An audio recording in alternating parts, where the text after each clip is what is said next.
Bible quiz. Question number 1. ఈ ప్రజలు పెదవులతో నన్ను గనపరచుదురు గాని వారి హృదయం నాకు దూరముగా ఉన్నది అన్న మాటలు పరిశుద్ధ గ్రంథంలో ఎక్కడెక్కడ వ్రాయబడ్డాయి? ఆన్సర్: యెషయా గ్రంథం 29వ అధ్యాయం 13వ వచనంలో యెషయా ప్రవక్త ద్వారా దేవుడు ఇశ్రాయేలీయుల గురించి హెచ్చరించిన మాటలివి. అదేవిధంగా క్రొత్త నిబంధనలో యేసు ప్రభు వారు యెషయా ద్వారా వ్రాయబడిన మాటలను గుర్తు చేస్తూ యేసు ప్రభు వారు పరిసయ్యులను, శాస్త్రులను, సద్దూకయ్యులను, ధర్మశాస్త్రోపదేశకులను హెచ్చరిస్తూ మాట్లాడిన మాటలివి. మత్తయి సువార్త 15వ అధ్యాయం 8వ వచనంలో, అలాగే లూకా సువార్త 6వ అధ్యాయం 7వ వచనంలో ఈ మాటలు వ్రాయబడ్డాయి.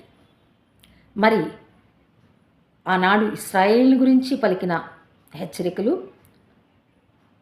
ఆనాడు యేసు ప్రభు వారి ద్వారా మరి పరిసయ్యుల గురించి, శాస్త్రుల గురించి, సద్దూకయ్యుల గురించి, ధర్మశాస్త్రోపదేశకుల గురించి మాట్లాడిన మాటలు ఈ దినాల్లో మరి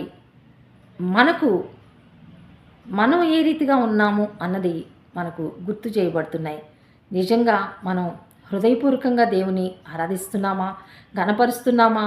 పూర్ణ హృదయంతో, పూర్ణాత్మతో, పూర్ణ వివేకంతో మన దేవుడైన యేసుక్రీస్తు ప్రభువును ఆరాధిస్తున్నామా, లేకపోతే పెదవులతో మాత్రమే మనం గణపరుస్తున్నామా అన్నది ఈ లేఖనాల ద్వారా ఈ మాటలన్నీ కూడా మనను కూడా హెచ్చరిస్తూ ఉన్నాయి. కాబట్టి పూర్ణాత్మతో, పూర్ణ హృదయంతో, పూర్ణ వివేకంతో మన దేవుడైన యేసుక్రీస్తు ప్రభువును ఘనముగా ఆరాధిద్దాం.